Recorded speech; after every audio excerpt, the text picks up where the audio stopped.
Melissa sat silently, her eyes fixed on the faint reflection before her. That face staring back carried too many stories, of exhaustion, quiet strength, and the kind of hope that never fully dies. Her hands ached from endless work, the scent of detergent clinging like a reminder of everything she was trying to rise above. Tonight was different. Tonight, she was meeting Daniel, the man she'd spoken to for months, the one who made her laugh when life felt heavy.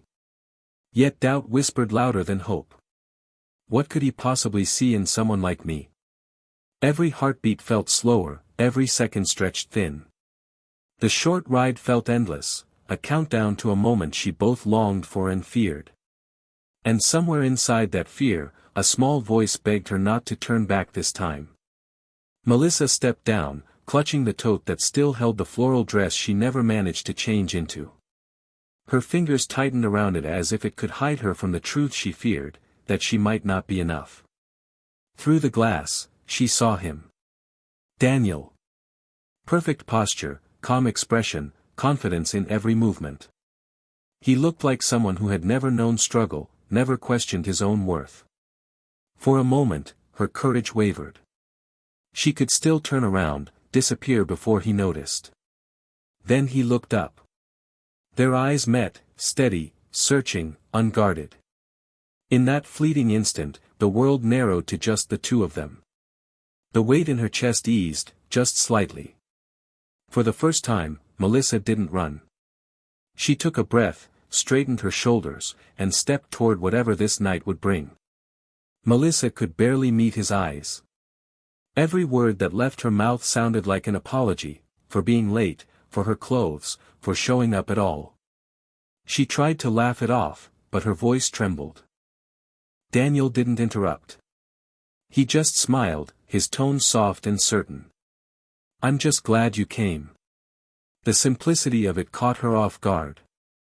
No judgment, no polite sympathy. Just truth. That kind of kindness felt foreign, almost dangerous. Slowly, she began to talk.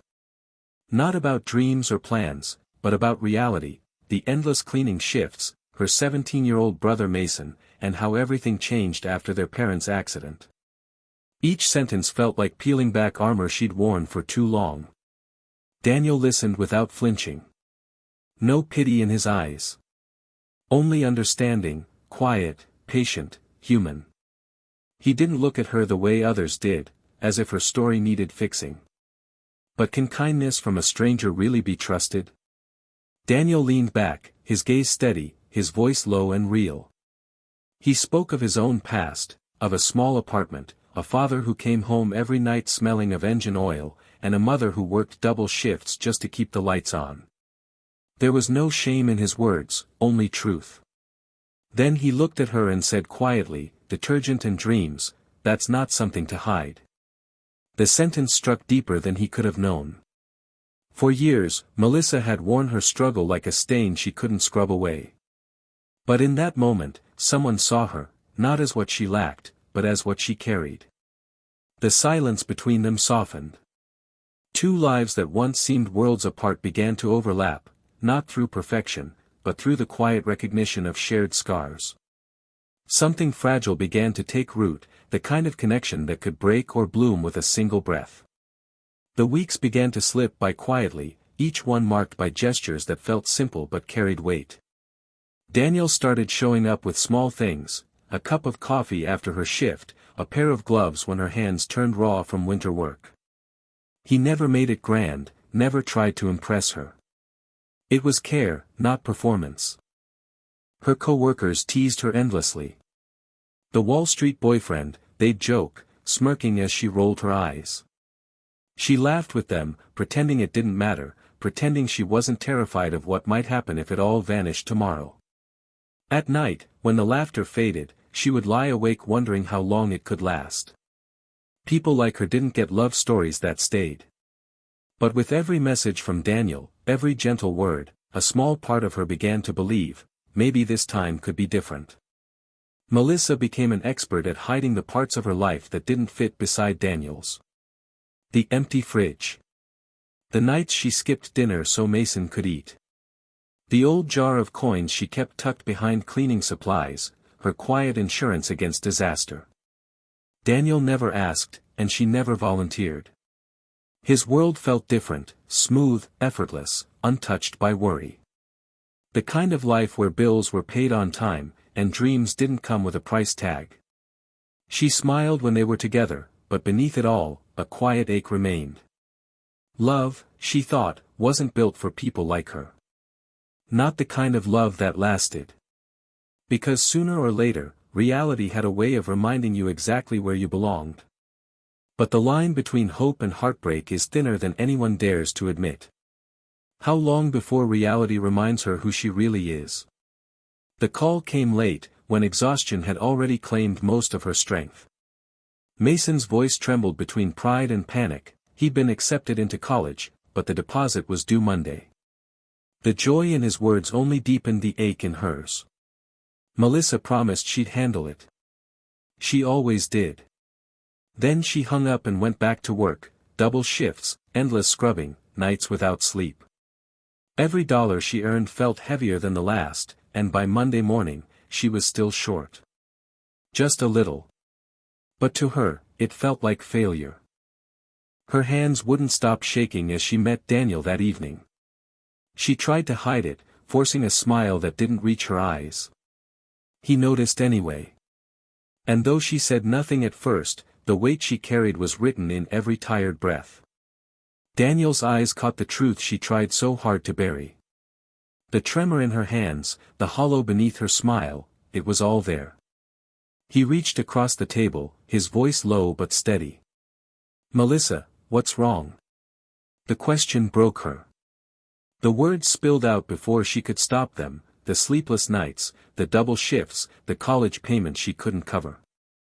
All the pride she'd guarded for years dissolved into tears she couldn't control. Daniel didn't interrupt. He didn't rush to fix it. He just listened, the kind of silence that holds, not judges. When she finally ran out of words, he spoke softly, "You've carried the world for too long, Melissa. Let someone help you for once." Her reply came through shaking lips. "I don't want your pity." He smiled faintly, eyes steady on hers. "Then let me be someone who believes in you." It wasn't grand. It wasn't dramatic. But in that moment, something shifted, a truth too gentle to name, and too powerful to deny. That night, Daniel made a choice he never mentioned. No messages, no calls, just a quiet act of care. The missing amount was transferred, the problem solved, the burden lifted before morning came. The next day, Mason's voice burst through the phone, full of disbelief and joy. A donor had covered the balance. His dream was safe. He could finally go to college. Melissa sank to the floor of the supply closet, tears streaming down her face. She didn't need proof. She already knew. Gratitude flooded through her, tangled with something heavier, guilt. She wanted to thank him, but the words felt impossible. How do you face someone who gave you back the piece of life you thought you'd lost? How do you accept mercy when you've built your whole existence on survival? Some debts are measured not in money, but in mercy.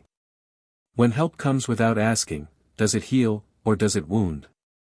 When they met again, silence filled the space between them, thick with everything she knew and everything he hadn't said. Melissa could barely look at him. Every thank you she tried to form died on her lips. Finally, she asked what had been burning inside her since that morning. "Why did you do it?" Daniel didn't hesitate. His eyes were calm, his tone steady. "Because I believe people like you make this world beautiful." He paused, then added softly, "You've spent your life cleaning up other people's messes. Someone should help clean yours." The word struck something deep inside her, a place long closed off by years of endurance. She covered her face as tears fell, not from sorrow this time, but from something gentler. It was the sound of release, the feeling of finally being seen not for what she carried, but for what she was. Time moved forward, quietly but with purpose. Mason left for college, his voice brighter each time he called. For Melissa, the emptiness of their small home slowly filled with something new, peace. She earned a promotion, now managing a cleaning team just blocks from Daniel's office. The long hours didn't bother her as much anymore. There was pride in what she'd built, step by step, with no shortcuts and no shame. The scent of detergent still clung to her hands, but Daniel never let her hide it. When she teased him about it once, he smiled and said, "It smells like courage." Their love didn't grow through grand gestures, it lived in the little things. Shared tea after work. Laughter in his parked car. Moments that belonged to no one but them. And with every quiet evening, the line between their worlds faded a little more. Daniel's message had been simple: dinner tonight? Same place. Melissa didn't need to ask which place he meant. When she walked in, the memories returned all at once, the nervous girl who once stood outside this same restaurant, afraid to be seen. But tonight, she was different. The blue dress fit her perfectly, her shoulders straight, her smile calm. Daniel waited at the same corner table. The candlelight flickered softly between them. She laughed lightly and said, "I'm not smelling like detergent tonight." He leaned closer, his eyes warm. "Good," he said. "Because tonight, I want you to smell like the rest of your life." Her breath caught. The words lingered in the air, tender and deliberate, the kind that marked the edge of something unforgettable. When the past meets the present, even the air holds its breath. What secret is hidden behind his smile tonight? Daniel's smile deepened, but his hands trembled slightly as he reached into his jacket pocket. He placed a small velvet box on the table, the faintest glimmer of emotion in his eyes. For a heartbeat, the world seemed to stop. He looked at her as if everything he'd ever needed to say had led to this moment. His voice was calm, sure, but full of feeling. "Melissa Carter, I fell in love with your hands before I ever touched them." She froze, her breath catching as his words unfolded. The hands that worked, struggled, cared, and still found time to dream. He opened the box, a delicate ring resting inside, and asked softly, "Will you marry me?" Tears welled instantly, overflowing before she could speak. She nodded through her trembling smile, unable to form a single word. Applause spread quietly around them, distant yet warm. But in that moment, all Melissa could hear was the sound of her own heart, steady, full, and finally at peace. They walked out hand in hand, their fingers interlaced as if they had always belonged that way. The city moved around them, loud, bright, alive, yet none of it felt the same. The streets were familiar, but the weight they once carried was gone. Melissa glanced at Daniel, then at her own hands. The faint scent of detergent still lingered, once a mark of exhaustion, now a symbol of everything she'd survived. It no longer spoke of labor, it spoke of love, of persistence, of strength earned the hard way. She looked up at the sky, her eyes soft with quiet triumph. The story wasn't perfect, and it never needed to be. It was hers, every scar, every tear, every small victory stitched together into something that finally felt whole. Do you believe that true love can rise from humble beginnings, or are some hearts destined to clean up others' messes forever?